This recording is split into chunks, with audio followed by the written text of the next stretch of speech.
Justo antes de empezar la pandemia, te diría un par de meses antes, compré en un aeropuerto un libro de la colección de los 10 más leídos, de los 10 que tenés que leer, del Harvard Business Review. Es un libro de artículos, un libro ideal para leer artículos pequeños en un viaje en avión.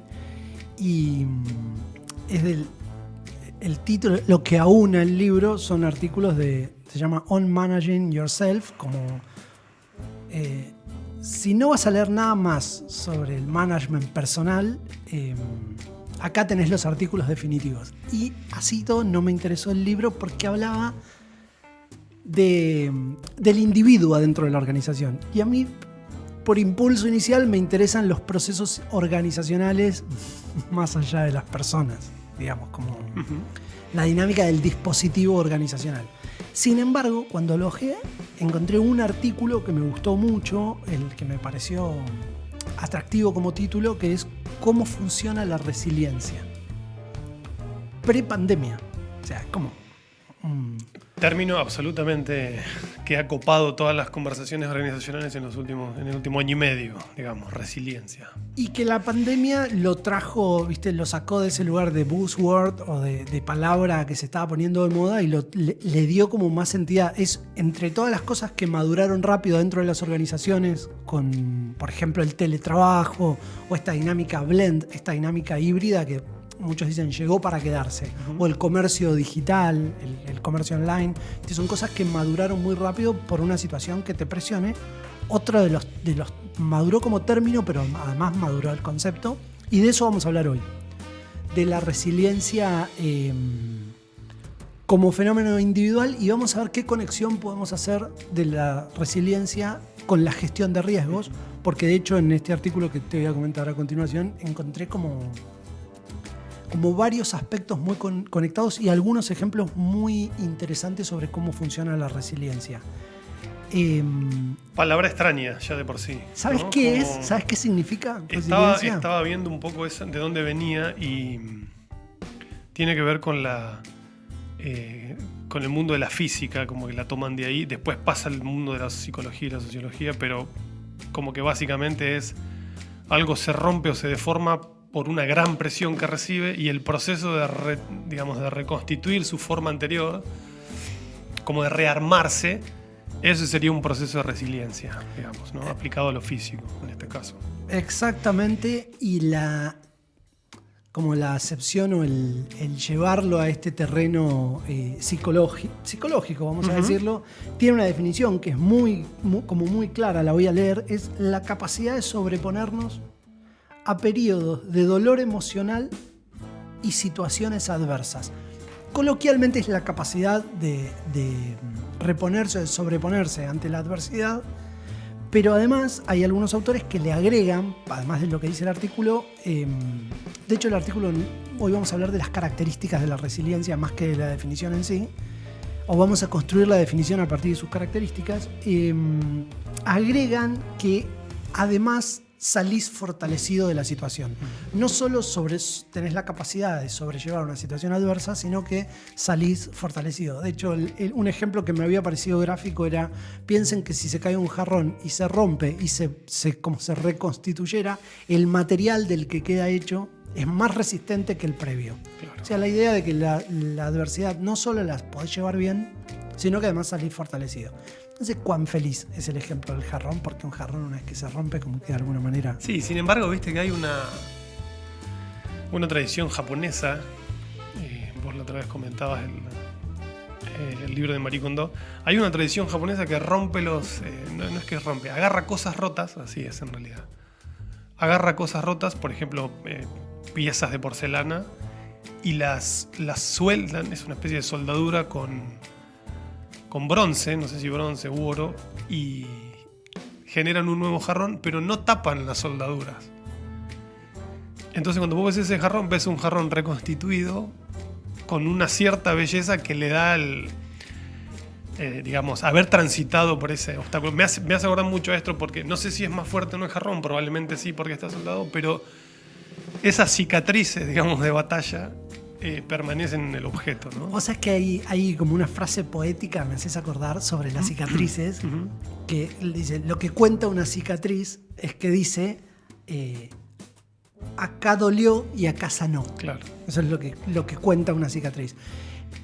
Vos sabés que hay una tendencia en YouTube, lo descubrí hace muy poco, hay muchos canales de restauración de cosas. Entonces encuentran una moto vieja, oxidada, y la restauran. Cuchillos, cualquier cosa. Bueno, es muy interesante y nos metemos de lleno en el tema porque el proceso de la resiliencia es un proceso como extremadamente atractivo.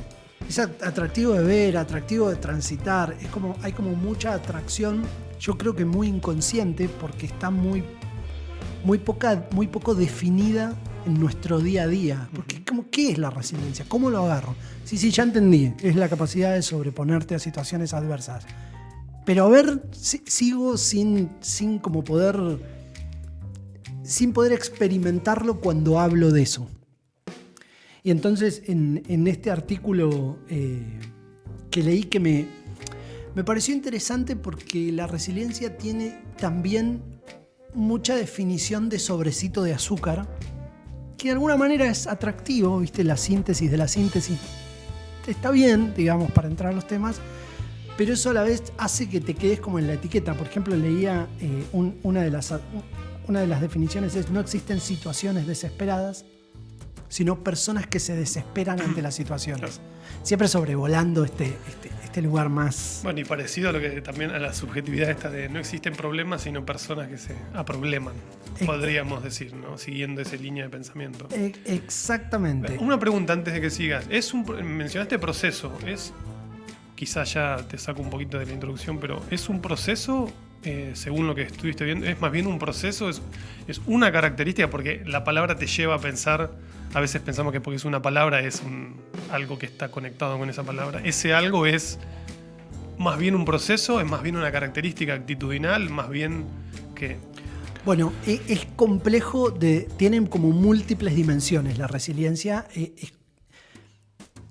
Por lo pronto tiene algo como muy atractivo, que es algo que ocurre después de determinados hechos. Okay. Entonces es como tu capacidad de enfrentar un hecho adverso, con lo cual primero tiene que haber ocurrido una situación de adversidad. Entonces es como un proceso que se desata a partir de un hecho adverso, pero también tiene características personales, con lo cual, ¿viste?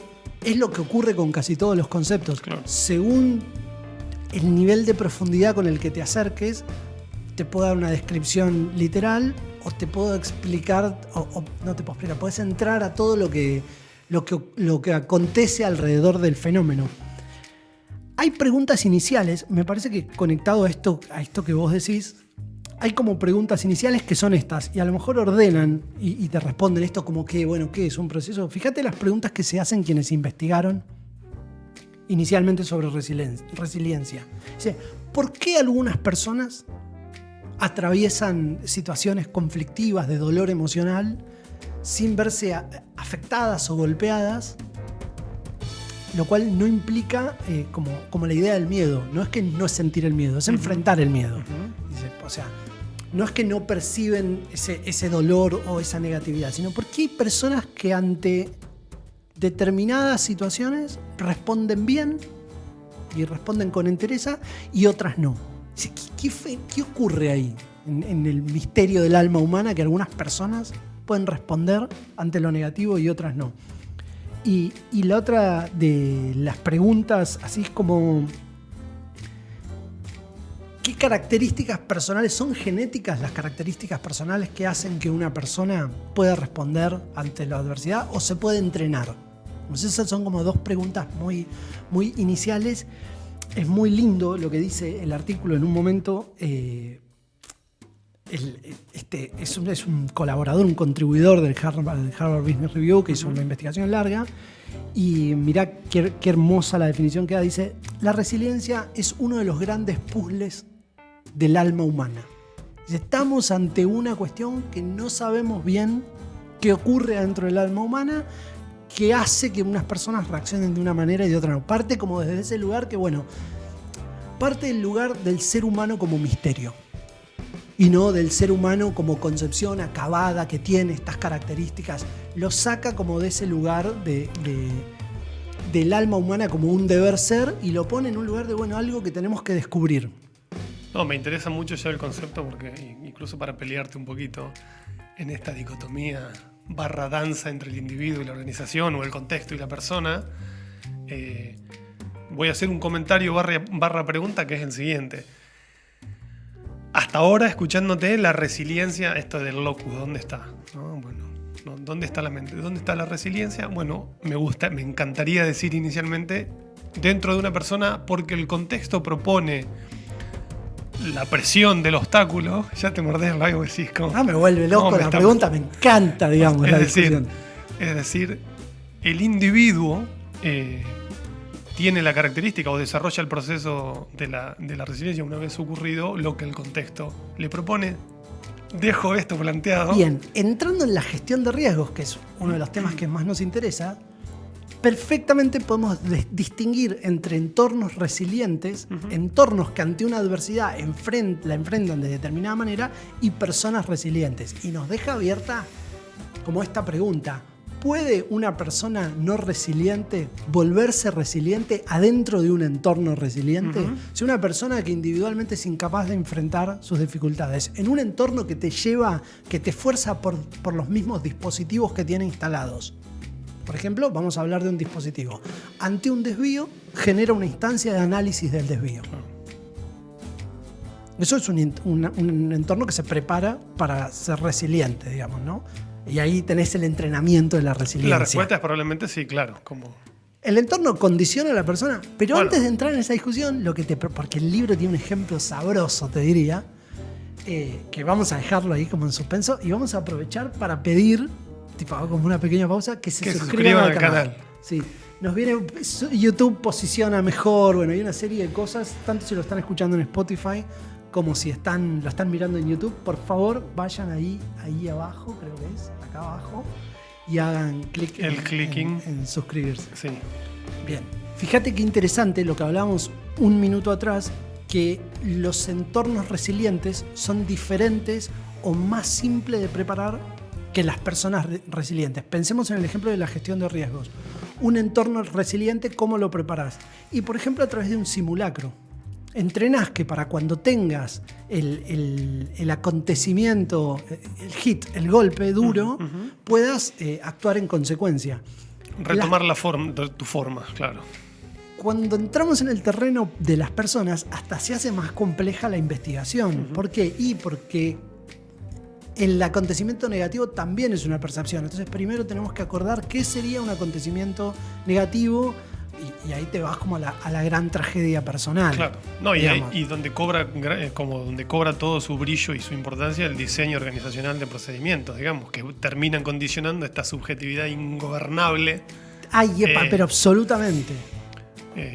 Pero sin embargo, como mencionabas antes, la observación de campo a partir de la cual se generan los conceptos o la descripción de este proceso de la resiliencia nace de personas que pasan por situaciones de presión y de...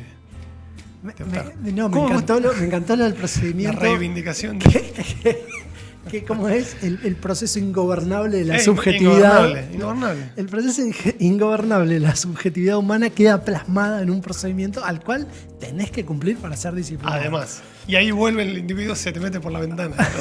Claro, te das cuenta de esto de que existan las personas, no se puede creer. Bueno, el tipo dice cuando empieza, y con esto hago el último comentario sobre la introducción, pero es que me encantó cómo lo lleva al artículo, que el mundo necesita, después de guerras, atentados terroristas, depresión económica o recesión, necesita que el tema de la resiliencia esté arriba de la mesa. O sea, la conexión que el tipo hace, usa la palabra urgencia. Claro. Dice, estamos en un mundo que se está volviendo cada vez más complejo y es urgente que las personas pongamos de manifiesta esta capacidad que tenemos de ser resilientes y que en un mundo que era un poco más estático, bueno, estaba bien en un segundo plano. Sin embargo, y acá te lo cuento en continuado, pero estoy cambiando de tema, habla de que los estudios de resiliencia tienen 40 años ya. Claro. Ahora tienen más, ahora tienen 60, porque tenían 40 años en el 2012 cuando es este artículo. Y lo que me gusta mucho de estos libros, de este tipo de libro, artículos, de los 10 que tenés que leer del Harvard Business Review, es la temporalidad que tienen, por lo largo que son estas investigaciones. La atemporalidad. Claro, un poco el espíritu de nuestro podcast, ¿no? Claro. De brainstorming, que tiene como cierta temporalidad porque tratamos temas que no vencen, bueno, un poco inspirados en el Harvard Business Review. Cuando habla de esta temática, dice, bueno, ¿cómo se empezó a investigar la resiliencia? Y es un dato de color, podemos decirlo, muy, muy interesante. Fíjate, lo voy a leer porque me pareció como... No sé ni cómo calificarlo. Lo que se empezó a observar era por qué los hijos de padres esquizofrénicos no tenían enfermedades mentales después de haber sufrido una crianza de ese tipo. ¿Por qué algunos hijos de padres esquizofrénicos simplemente resistían mejor que otros? Entonces, a partir de esa observación se empieza a estudiar, o uno de los disparadores sobre los cuales se estudia la resiliencia. Entonces dice, bueno, hay 3 características que tienen estas personas resilientes. ¿Cómo me gustan estas investigaciones de los gringos? No, me vuelve loco la cantidad de horas el que contraste, tienen. no, y además el contraste, bueno, el presupuesto para esa investigación y el contraste de, bueno, a ver, todos estos y salieron para aquel lado, pero hubieron 3 que hicieron otra cosa. ¿Qué hicieron? No, y poner el ojo en la anomalía. Eso es como una belleza, poder poner el ojo en lo diferente. Y entonces define 3 características iniciales. Una de ellas, que me gustó mucho, dice, las personas resilientes, dice, por ejemplo, tienen sentido del humor. Okay. Yo decía, claro. Dice, tienen sentido del humor, dice, aunque sea negro, porque les brinda una suerte de perspectiva. Es decir, claro, cuando vos tenés humor sobre algo, de alguna manera te tenés que poner afuera de esa situación, claro, y ridiculizarla, aunque sea el contexto, aunque no sea reírte sobre vos, ¿no? Que ya es como una habilidad superior del autoconocimiento. Esa es brava, sí. Ese es un superpoder, directamente. No te ponen en cuestión, claro. Entonces, bueno, vos me contabas una anécdota muy buena sobre el sentido del humor. Sí. ¿Querés que te la cuente ahora? Sí, o la dejamos para más tarde? No, cuando quieras. Bueno, la perspectiva, ¿no? El humor, esto de que meterle humor a las cosas te da esta perspectiva de salirte de la situación. Y yo recordaba a Sócrates. Ay, no te podía dar el pie porque no me acordaba cuál era la anécdota. El filósofo. Sí, ahora la recuerdo. Sócrates fue un personaje, bueno, para los que no conocen mucho de filosofía, fue un personaje que inspiró a Platón, toda su obra. Digamos, Platón, uno de los filósofos más influyentes de la historia del pensamiento occidental. Pero Sócrates fue condenado a muerte en su época porque, esto es real, ¿no? La anécdota es real. Fue condenado a muerte por un tribunal en Atenas por no creer en los dioses y por ser corruptor de la juventud. Entonces, no creer en los dioses, claro, y ser un corruptor de la juventud. Ajá. Bueno, Sócrates se defiende ante este tribunal. Ya había sido condenado a muerte, pero tenía que llegar una nave, un barco, a puerto mientras... La tradición decía que mientras ese barco estuviese navegando nadie podía ser ejecutado, entonces Sócrates estaba esperando que llegue ese barco para una suerte de pensamiento mágico para ser ejecutado. Ajá. Que consistía en esa época en tomar un veneno que se llama cicuta y claro, chao, te liquida. Tenía que llegar la nave. Y ahí transcurre el juicio. Bueno, lo enjuician y él se defiende, y en su alegato de defensa Sócrates dice que él no solo, después de argumentar largamente, no voy a entrar ahí, pero la anécdota es que la perspectiva que él toma del asunto en el juicio es: no solo no soy un corruptor de la juventud, sino que soy uno de los principales beneficiarios, a través de mi labor filosófica, de los jóvenes de Atenas. Entonces yo me condeno a que el Estado me mantenga de por vida con privilegios. Dice, porque es tanto lo que yo le he dado a esta sociedad en el momento de ser juzgado y próximo a morir por una condena a muerte, ¿no? Claro, como tomarte las cosas con humor, como que te da cierta perspectiva. Y hoy me contabas que se había escapado. También le preguntaron ¿qué tenía? Como una suerte de discípulos. Y lo seguían muchos jóvenes atenienses. Y era medio un desarrapado que debatía, digamos, y él dice molestaba a la gente cuestionándole que creía saber cosas que en realidad no sabían. Entonces, a través de preguntas, por eso se dice que el coaching toma mucho es socrático. del método nunca socrático. Había visualizado a Sócrates como un desarrapado, porque como lo veo en esculturas. Claro, sí. claro, tenemos ese. Y en museos, pero el tipo era así, un tipo como muy humilde, muy inteligente y muy respetado. De hecho, Platón fue su principal discípulo. No, bueno, y en otro texto él se va. Los discípulos le vienen a decir que lo ayudan a escaparse de la cárcel, que ya tienen todo arreglado, el guardia arreglado. Y Sócrates le dice que él no se iba a escapar porque él estuvo defendiendo durante toda su vida a las leyes griegas, ¿no? Que todo ciudadano tenía que respetar y que eso era la columna vertebral de que la sociedad se mantuviese constituida. Y como él se había dedicado a defender eso, ¿qué le iba a pasar si se le aparecían las leyes en persona cuando se estaba escapando y le decían... Sócrates, usted que estuvo hablando de nosotras toda su vida, ¿cómo es que usted se está escapando ahora? Qué buen ejemplo de... La gran ironía socrática. No, qué buen ejemplo de consistencia. Vos sabés que, retomando un poquito la entrevista, o como... Viste, este tipo de artículos se construyen a partir de fuentes. Entonces dice, bueno, fui a entrevistar. Mirá qué lindo cuando va a buscar cómo las organizaciones incorporan talento con resiliencia. Es decir, cuando tomamos una persona, ¿nos aseguramos o no de que sea una persona resiliente? Entonces le va a preguntar a un tipo de una consultora de las grandes, no dice acá cuál es la firma, dice que es una firma de consultora grande, si entendía que la resiliencia era importante ante las personas a las que iba tomando. Entonces dice que el tipo le dice, sí, uno cuando hace una búsqueda pide que define como algunos atributos: integridad, ambición, bien gringo, ¿no? Integridad y ambición. Claro. Habilidad analítica, y le dice, pero ¿y no pide resiliencia? Y dice, y nos dimos cuenta que era muy difícil preguntar por resiliencia en personas jóvenes. Claro. Dice, porque la resiliencia es algo que te ocurre con el hecho consumado. Claro. Entonces acá da como una punta de, en la organización, aprendes de tu experiencia y como el hecho es más despersonalizado, es más fácil trabajar sobre la resiliencia. En las personas es más complejo porque le tienen que pasar las cosas. Sí. Y fíjate de alguna manera esta contradicción, y por eso es tan difícil transformar organizaciones en organizaciones resilientes. Porque eso lo tienen que hacer personas que tienen que impulsar contextos en los cuales se piense aunque todavía no haya pasado nada.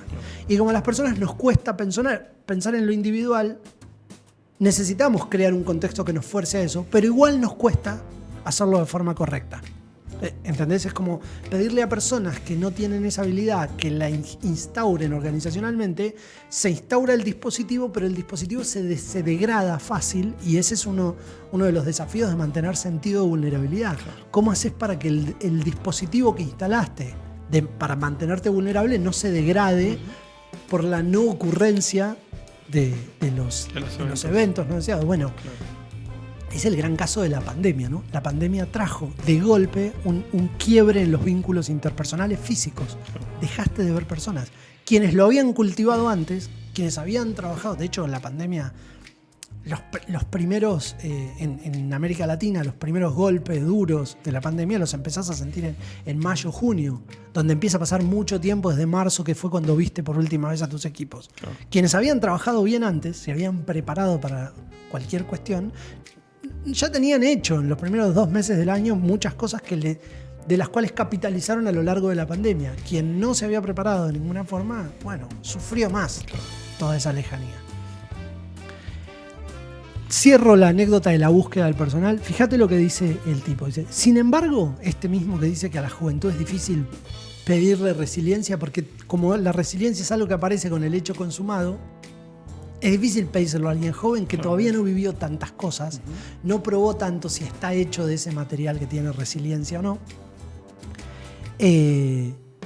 Dice, sin embargo, probablemente sea más importante que ninguna otra cosa. Más importante que la educación, más importante que la experiencia, más importante que el entrenamiento. La resiliencia es lo que determina si una persona va a triunfar u otra persona, qué personas van a triunfar y qué personas van a fracasar.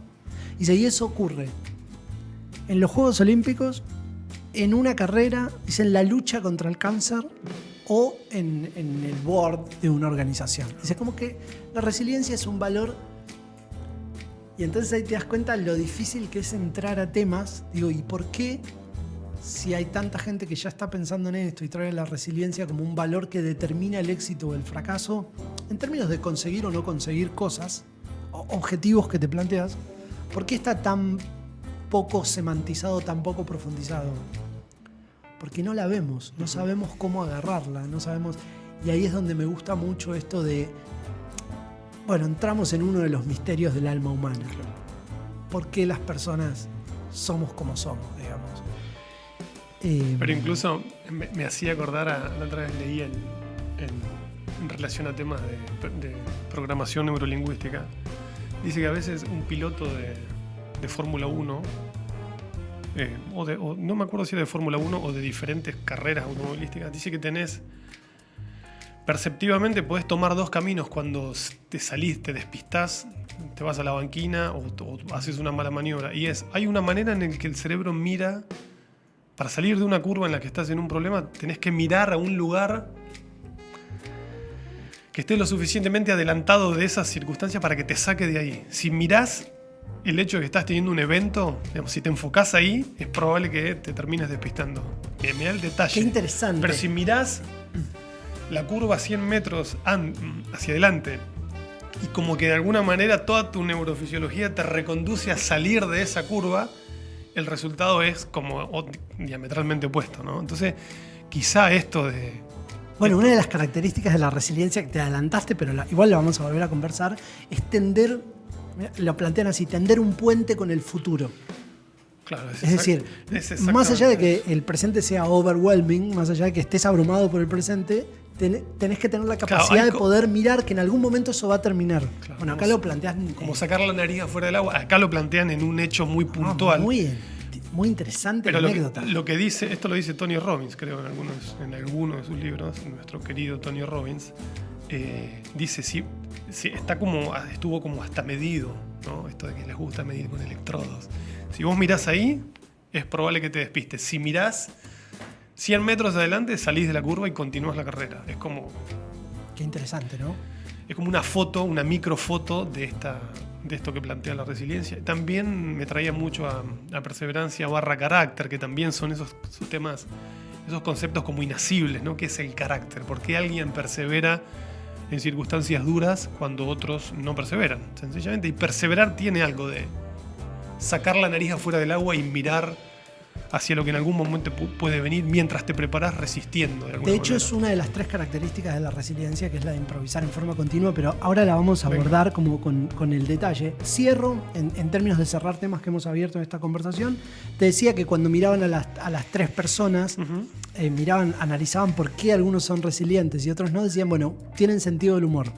Digamos, eso era, y ahí vino la anécdota que contaste de Sócrates. Dice, después tienen la habilidad de generar vínculos, son personas que por algún motivo son capaces de generar vínculos con otros. Dice, cuando se estudiaron niños resilientes, estos niños tenían la capacidad de hacer que los adultos los protejan. Casi como cachorros de alguna especie, digamos, ¿no? Tienen la capacidad de hacer que esos son los niños resilientes. Pero los adultos son adultos que son capaces de generar vínculos. Y la tercera de las características, que es quizás la que me pareció como más atractiva, también un poco por lo inacible me gustó. Te la voy a leer directamente. Tienen la capacidad de generar un espacio interno, mira como el nivel de ambigüedad que empiezan a tener las palabras, que le permite protegerse de la intrusión de un otro abusivo. Y ese otro también puede ser el contexto, ¿no? Claro. O sea, cuando hay un otro, estaba pensando un contexto... exactamente en eso. La presión, no sé. Está tomado en base a las investigaciones de sobrevivientes del Holocausto, que han tenido que sufrir a un otro abusivo. ¿Sí? Tienen la capacidad de generar un espacio interno que no lo plantean como aislarse, claro, o volverse como... cortar toda conexión con el mundo externo, sino poder generar un lugar adentro donde el otro no puede intrusar, no puede abusar. No, incluso que el contexto no obligue, viste que a veces el contexto sentís que te obliga y de hecho después lo podés usar hasta como excusa de bueno, pero me presionaron Y todo el concepto de la presión de grupo en frentes de trabajo, estas subculturas que a veces presionan para que aun cuando un individuo sabe lo que tiene que hacer, mira qué interesante esto de la presión, sabe lo que tiene que hacer, técnicamente lo sabe, pero actitudinalmente en algún momento falla por la presión del contexto, ¿no? Y si tuviese, quizá ahora linkeando con resiliencia, este espacio interior asegurado, podría recibir incluso el estímulo del contexto o la presión y aún así pero vos fíjate, actuar con resiliencia. Fíjate qué fina la diferencia entre resistencia y resiliencia. No es una persona que resiste el golpe del contexto. Es una persona que de alguna manera puede convivir con eso por una serie de trucos psicológicos o por una concepción genética de la persona. La persona por algún motivo resiste eso y genera ese espacio y en ese espacio vive. No es solo resistencia al golpe. Eso es como muy atractivo y por eso, bueno, aparece como esta pregunta, ¿se puede entrenar? Esta pregunta corta, por supuesto, ya han respondido hay métodos de entrenamiento de la resiliencia, dan 200 ejemplos, está lleno de ejemplos sobre cómo entrenar la resiliencia. 3 características tiene la resiliencia, según este artículo que dice cómo funciona. Las 3 características son muy simples y muy atractivas. Parte de entrenar la resiliencia es conocerlas, cómo funcionan. Característica número 1, que me pareció en inglés es muy lindo cómo se expresa, pero vamos a leer la traducción, que es enfrentar la realidad. Okay. Pongo entre paréntesis, porque no, con firmeza. Lo que quiere decir es como la realidad es lo que es y vos tenés que dejar de imaginar realidades complacientes para tratar de mirar los problemas de la forma más cruda posible. Y pone el ejemplo así, hay un almirante, el almirante Jim Stockdale, que fue sobreviviente del Vietcong, y se lo tuvieron 8 años prisionero. Dice, y una de las cosas, dice, cuando le preguntan, el tipo después salió y daba charlas de resiliencia y ayudó a mucha gente, cuando le preguntan, dice, bueno, yo tuve claro, dice, pude ver en mi cabeza que esto iba a ser un proceso largo. Dice, y quienes se quebraron a lo largo del camino decían, bueno, salgo en Pascua, salgo en Navidad, salgo el 4 de julio. Dice, entonces ibas teniendo, como dicen, los que quedaron en el camino, quedaron porque se les quebró el corazón. Dice, y a mí que me ayudó, y bueno, fui capaz de ver que el proceso era largo. Dice, fui capaz de fui capaz de ver la realidad. Y eso como otras cuentas, claro, más realistas también, claro. Y ese es el punto, enfrentar la realidad. Dice, enfrentar la realidad. Y acá entramos de lleno, y creo que este es como el gran eje, lo que más me gustó de todo lo que leí, y que nos aplica a la gestión de riesgos. Directamente, ahí estamos en el individuo, una persona que tiene una capacidad de decir, bueno, esto puede ser para largo, y entonces se prepara mentalmente. Dice, pero ¿cómo se prepara una organización? Y ahí pegamos el salto individuo-contexto. Mirá, el detalle que tiene es, dice, previo al 11 de septiembre del 2001, justo el día previo al atentado, hasta ese momento el banco de inversión, el Morgan Stanley, era el mayor ocupante entre los pisos 43 y 74. En esos 22 pisos tenía 2.700 empleados. 2.700 colaboradores trabajando ahí. Dice, cuando el avión golpea la primera de las torres, golpea la torre norte, el Morgan Stanley estaba en la torre sur, lo hace a las 8:46 de la mañana. 8:46. 8:47 comienza la evacuación de Morgan Stanley en la torre sur. O sea, cuando golpea el primer avión, 8:46, 8:47, comienza la evacuación. En el siguiente minuto después. Sí. En los próximos 15 minutos, Morgan Stanley había evacuado prácticamente el 100% de su personal. En los próximos 15 minutos es cuando golpea el avión la segunda torre donde ellos tenían sus oficinas. Solo 7 personas de Morgan Stanley son víctimas de ese atentado ese día. Y la investigación dice, entre comillas, fue como una suerte para esa evacuación que haya golpeado, que el atentado haya sido primero contra la Torre Norte, Pero mirá qué interesante con esto de mirar la realidad. ¿Viste? Esta primera característica es asumir la realidad en términos organizacionales. Y enfrentarla. O sea, en el 93 hubo un atentado contra las Torres Gemelas. Yo no sabía, lo wikipedié y efectivamente hubo un atentado terrorista. De hecho, voló un camión en la puerta. La idea era que una torre se cayera y golpeara a la otra. Finalmente eso no ocurrió porque es como desbaratado.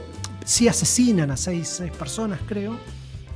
Pero la alta gerencia de Morgan Stanley, toma eso, viendo que hay un atentado a lo que es un símbolo financiero del capitalismo, dice, bueno, nosotros nos tenemos que preparar para que pueda haber atentados porque trabajamos en el corazón simbólico del sistema financiero. Dice, entonces, ¿qué hacen? Contratan también a un ex combatiente de Vietnam, experto, y déjame leértelo porque me pareció genial, especialista en disciplina de la catástrofe. Y se llevaron ese entrenamiento a un micronivel. Entonces, claro, cuando ocurrió la catástrofe, del 2011, del 93 al 2001, cuando ocurrió la catástrofe, 8 años después, 8 años. Morgan Stanley estaba preparado. Tremendo. Hay cierta previsión, pero lo más importante de todo esto es el nivel de realismo con el que se tomaron un tema que, bueno, podía no ocurrir nunca también, digamos, ¿no? Y me encantó como la clave, ¿cuál es de esto? Bueno, la clave para la resiliencia es adoptar una visión realista de la situación y afrontar la realidad te permite actuar de una manera en la que podés resistir. Y si vos tenés una visión realista de lo que ocurre, generás, bueno, como ese espacio interno organizacional para que efectivamente, viste, cuando las cosas son tomadas en serio, lo hizo la alta gerencia. Entonces este primer punto que es enfrentar la realidad con firmeza, el ejemplo es extraordinario. En lo personal de este ex combatiente de Vietnam, y por otro lado el ejemplo del simulacro. Viste que uno de los grandes temas de los simulacros es que no se hacen a conciencia. Temas de calidad, sí. Y mucha filmación de su simulacro, después te muestra, me olvidé me olvidé con la cartera, me olvidé un café y vuelvo. Incluso, en medio del simulacro. Incluso ahí estaba pensando, me quedé un poco en las palabras de enfrentar la realidad. Viste que tiene como un tinte, el enfrentar tiene como una connotación como de confrontar, como de oposición. Pero también en este contexto en el que estamos conversando, tiene que ver con aceptar que eso te puede pasar y aceptarlo realmente, ¿no? Es como, me tomo en serio este ejemplo que citabas, que pasó en el 93. La alta gerencia dijo, esto, digamos, ya nos pasó y nos puede volver a pasar y nos puede volver a pasar más grave aún, entonces ya hagamos cosas en consecuencia. Como, y fíjate, confrontar, no, digamos, para que por ahí quede claro que no... enfrentar la realidad no necesariamente es como salir a las piñas a negar algo, tiene que ver un poco con negación, sino no, es exactamente lo contrario, ¿no? Aceptar, una aceptación radical de que eso es enteramente posible que suceda y que nos suceda además a nosotros. Me llevas inmediatamente a la pregunta, y entonces, porque en el terreno personal hay un proceso psicológico en el cual después de pasar 2 o 3 capas, llegás a aceptar plenamente que las cosas son de determinadas maneras. ¿Y cómo una organización acepta? ¿Cuál es el indicador o cuál es la evidencia que una organización la aceptó? Que el tema lo tome la alta gerencia. Como ahí está, una organización acepta cuando el tema está en el alto nivel y es tratado con la seriedad con lo que en ese nivel se tratan los temas. Ese es el indicador visible, claro. Y fíjate que meter un programa en el micronivel de respuesta a de disciplina en la catástrofe te habla de una organización seria para abordar lo que podría ser una catástrofe. Me parece tremendo el ejemplo. Para la gestión de riesgos es como contundente. No puedo usar palabras que me gustaría calificarlo positivo por la tragedia de la que estamos hablando, claro. Pero el ejemplo es realmente, como práctica, es increíble. Fíjate una frase genial que capturé, porque realmente la capturo lineal porque me pareció muy bueno. Dice, quienes proponían hacer backup múltiples en diferentes sitios de información y demás, el 10 de septiembre eran vistos como extravagantes. El 12 de septiembre esas mismas personas eran vistas como personas geniales. ¿No? Así, Claro, la resiliencia en términos organizacionales hay que entrenarla previamente. Cosa que para las personas es tan difícil.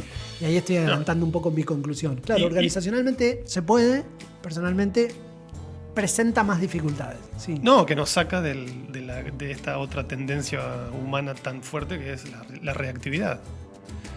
Funcionamos tan reactivamente ante casi todo, ¿no? Las personas y las organizaciones que, bueno... Bueno, que tenemos que construir en las organizaciones dispositivos que no nos permitan. Bueno, la vereda enfrente, ¿no? No reaccionemos más, digamos, ¿no? Y que el dispositivo te obligue, y bueno, y después está el otro gran tema, que vos decías, se cuela al individuo por la ventana. ¿Cómo hacemos para no degradar un entrenamiento en el micronivel de disciplina en la catástrofe? Claro. Bueno, me pareció muy atractivo. Dice, genial ejemplo.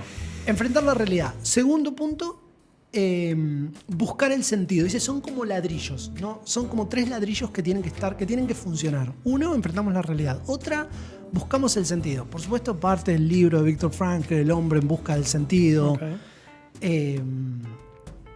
Pero dice, no solo buscar el sentido, sino buscar el sentido en la adversidad. Es decir, cuando estás en el medio de ese baile emocional, te lo llevo al término personal para después pegar el saltito al organizacional. Cuando estás en medio de ese dolor que te propone la situación que sea, acá lo tratan tipo desde un divorcio o una pérdida de un ser querido, o la pérdida del trabajo, para hacerlo menos dramático, pero toca ese tipo de ejemplos. Es en ese momento en el que tenés que buscar sentido, y ahí es donde tenés que tirar un puente con el futuro. Claro.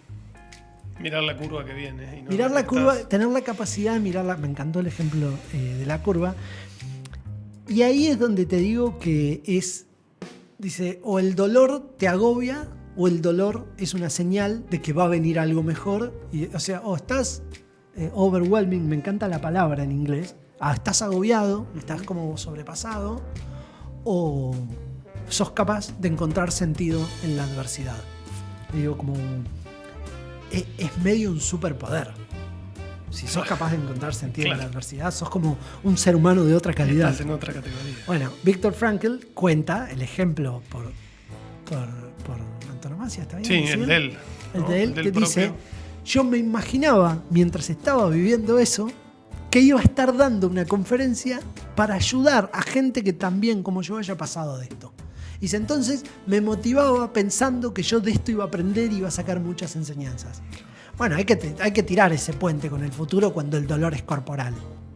Por eso son este tipo de conceptos de los cuales es muchísimo más simple hablar que transitarlos. Porque además es como enfrentar la realidad. Estaba viendo como el contrasentido del espacio interior, ¿no? Esto que se ve que Viktor Frankl evidentemente tuvo.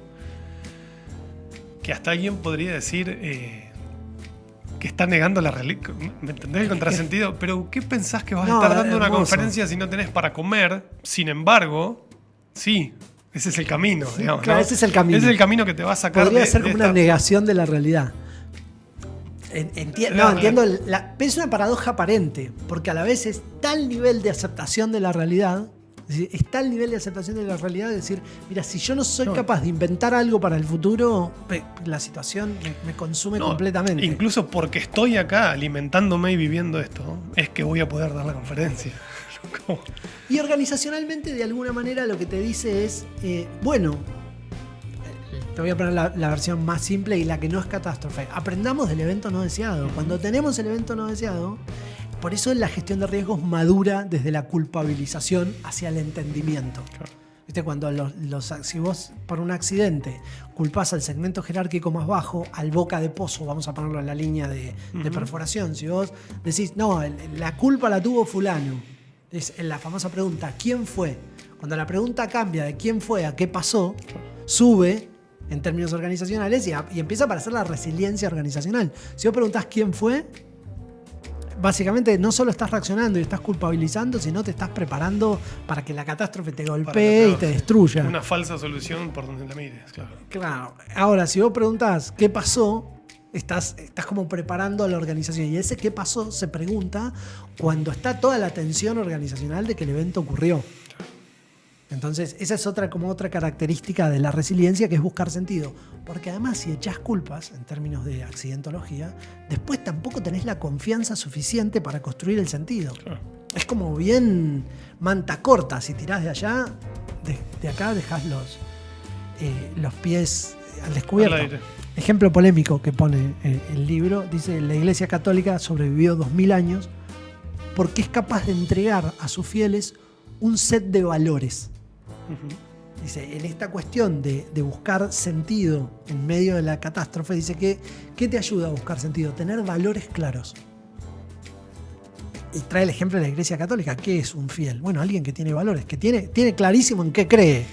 Digamos, ¿no? Dice, hay compañías como Johnson & Johnson, y lo cita a Collins, Claro. cita el libro que tratamos acá. Ujú. ¿Cómo era el nombre? ¿Empresas que perduran o el...? No, el otro, Good to Sí, Great. Good to Great. Ujú. Acá tratamos empresas que perduran, que by the way, lo pueden ir a buscar en el canal porque está muy bien ese capítulo también. Habla de los valores y dice, tener valores firmes es más importante, y acá vuelve a ser el salto organizacional, es más importante que la organización tenga valores firmes que tener colaboradores en tu payroll que tienen resiliencia. Claro. Si vos necesitas que la organización tenga valores porque eso le da resiliencia a todos. Si creemos en los valores, ante la tragedia vamos a seguir creyendo en los valores. Más que tener personas resilientes, necesitas que los valores construyan entornos resilientes. Las culturas como dientes. Lo dice Jim Collins, que a vos te encanta. Que digamos. incluso, claro, él me gusta mucho Collins porque habla todo el tiempo de que necesariamente las cosas son paradójicas y que el desafío siempre es encontrar cómo la paradoja se resuelve. Porque en general todas las paradojas son aparentes. Vos hace unos minutos dijiste exactamente eso. Y Collins dice, las organizaciones tienen que tener estructuras, sistemas, pero los colaboradores tienen que tener autonomía y responsabilidad. Y vos Claro. decís, pero ¿y cómo? ¿Viste? No nos llevamos como el cerebro lineal izquierdo dice, no, pero ponete de acuerdo. No nos gusta decir a los argentinos. Que Pero de ¿en qué, hecho en qué quedamos? Qué interesante lo que acabas Y mirá, de decir. te digo que Necesitamos el sistema y la autonomía. Es así, ¿no? Dice, cuando el avión despega, dice, nosotros subimos, dice Collins, ayudados por las azafatas, ponemos las maletas en los compartimientos, el chofer dice, vamos a despegar y despegamos. Y el chofer dice, El hace piloto. 40... El piloto, sí, el piloto. Sí, te vas a poner el plato. Chofer, el piloto hace 45 minutos que está repasando un procedimiento exhaustivo con la torre de control, con lo cual no somos conscientes. Dice, y no nos gustaría que cuando está el avión elevándose, el chofer le diga al copiloto, el piloto le diga al copiloto, acabo de leer un libro sobre la importancia de la autonomía y ser creativo, dice, y se ponga a hacer maniobras en el aire. Entonces dice, pero sin embargo, en última instancia, las decisiones cruciales las va a tomar el piloto. Claro, si hay que aterrizar en un avión en el Hudson Sí, que mirá, tenga un desperfecto, necesitas la autonomía. Ahí Soli, el piloto, fue el que decidió en esa maraña de dificultad protocolar y procedimental aterrizar en el río, ¿no? Claro. Entonces, bueno, son las dos cosas. Qué interesante la paradoja como tal, organizacionalmente, ¿no? Porque la paradoja individual vos tenés más tiempo para profundizar y resolverla. Claro. La paradoja organizacional trae la complejidad de la cantidad de individuos. Ujú. Por eso necesitas, insisto en esto, contextos que permitan cerrar o que permitan esa convivencia sana paradojal y que no sea vivida como una paradoja. Claro. Vamos, ¿no? No, y además lo que decías hoy de que el dispositivo organizacional de alguna manera te obligue, eso también tiene que ver con disciplina, te obligue a pasar por acá. Claro. ¿Viste como cuando te ponen los pinitos para hacer la fila? No, total. Bueno, mirá, vení por acá, doblá, qué sé yo. Y sí, la complejidad subjetiva individual va a estar, pero va a estar como un poco seteada en esos dispositivos organizacionales. Recuerdo la anécdota que vos contás siempre sobre San Martín visitando el Polvorín, Ah, sí. pero me impresionó la primera vez que fui al mirador del Empire State. Ujú. Tiene como una fila que vos tenés que cumplir. Y la gente que te hace cumplir esa fila, que son como los empleados del lugar, digamos, del Empire State, tienen un nivel de autoridad sobre las personas. El sistema empodera tanto a las personas. Vas por acá, vas a venir por allá. No te van gritando, pero te van llevando, ¿viste? Claro. De una forma que vos decís, claro, acá hay un sistema que los empodera y a la vez los tipos hacen que vos cumplas un procedimiento. Claro. Bien. Punto número 1. Enfrentar la realidad Bien. con firmeza. Punto número 2. Buscar sentido en la adversidad. Punto número 3, y acá, bienvenido al mundo de las paradojas, improvisar continuamente. ¿Qué quedamos? Yo así no puedo. Te hago un sistema que me lleva 3 años diseñarte y ahora querés improvisar. Continuamente. Bien. Bueno, tuve que hacer un proceso de introspección para poder reconciliarme con el título de improvisar continuamente y me terminó pareciendo una belleza absoluta. ¿Está en ese orden? ¿Es el último? Sí, es el último. Es el último de los 3 ladrillos. Y dice, cuando la desgracia golpea, usás lo que tenés. Claro. Dice, ese improvisar continuamente está en el marco de una situación. Acordate, la resiliencia es cómo nos sobreponemos a las desgracias o al dolor emocional. Dice, cuando la desgracia golpea, vos seguís con lo que tenés. Rápidamente, por un ejemplo que me gustó, dice, en una situación de congelamiento, te estás congelando, digamos, ¿no? Porque quedaste en la Antártida o en algún lugar. ¿Qué? Dice, arreglar los zapatos con lo que tenés, claro, puede ser una situación de vida o muerte. Claro. Entonces lo que propone es una suerte, y me lo sintetizaba así, digo, como de calmada desesperación. O sea, no podés quedarte quieto, tenés que seguir funcionando. Y ese seguir funcionando implica tomar lo que tenés a mano. Es como seguir en movimiento, pero seguir en movimiento, bueno, porque te lo pide, viste, como que ¿qué ocurre con la gente no resiliente? Bueno, se quiebra, se paraliza, no responde. Medio que ese ejemplo de la rata que si la acorralaste ataca. Es como que, claro, la persona no resiliente abandona.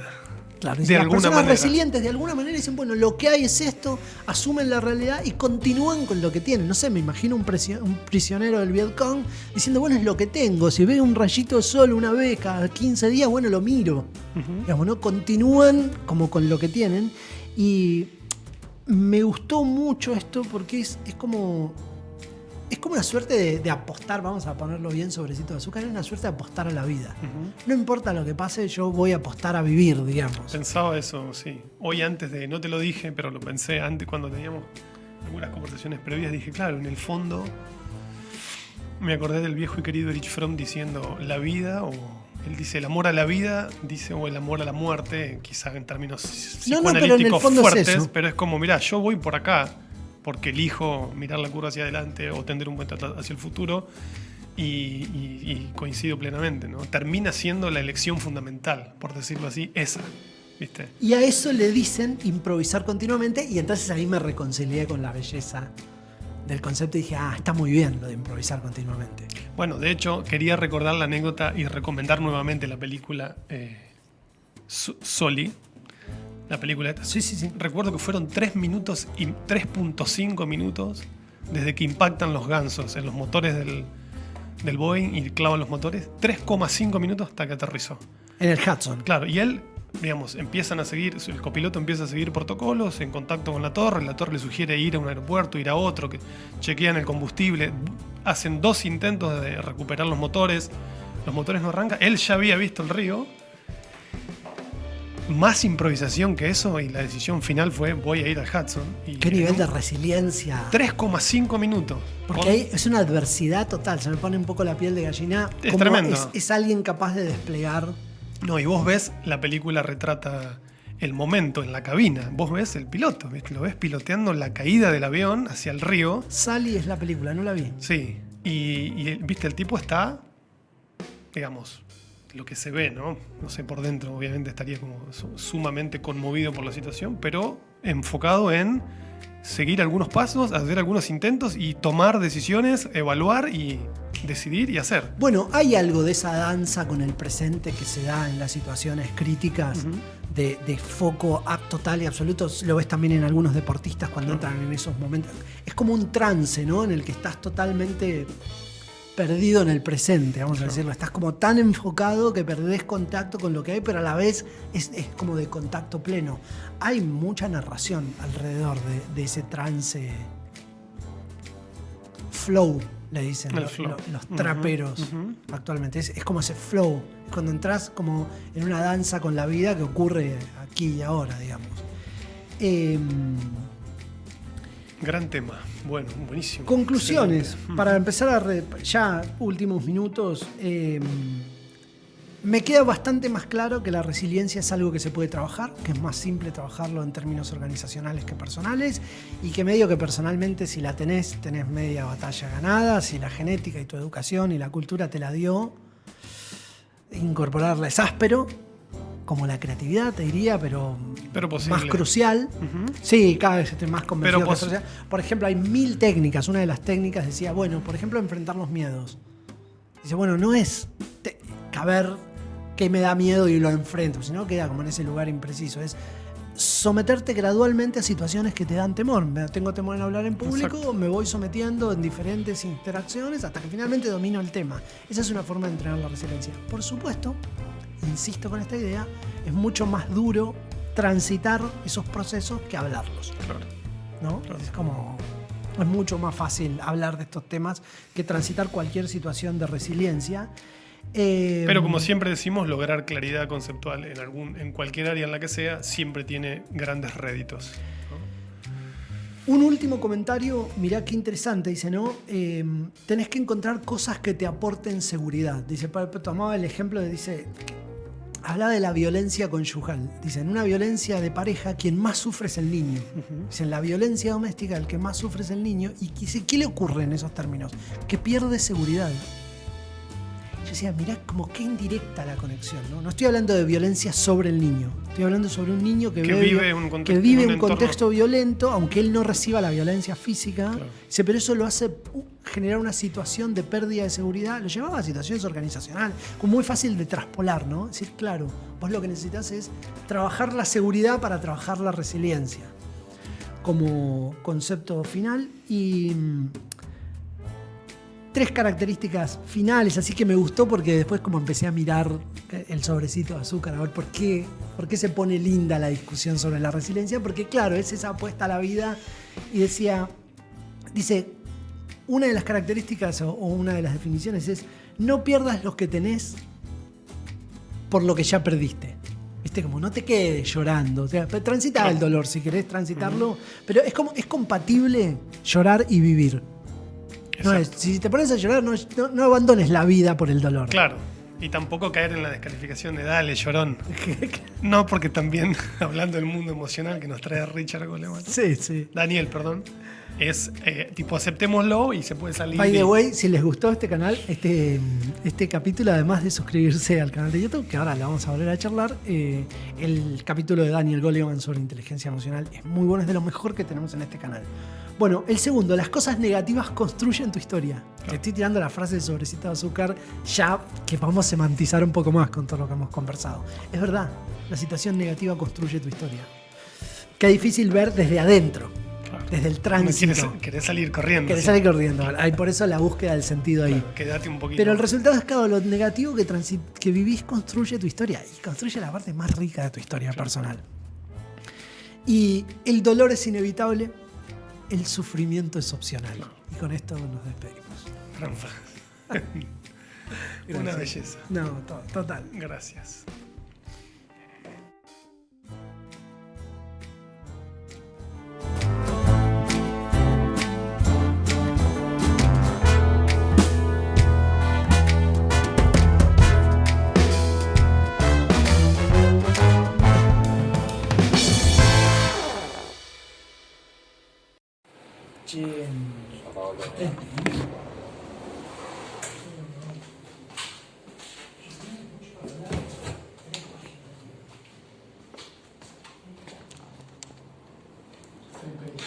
Pages.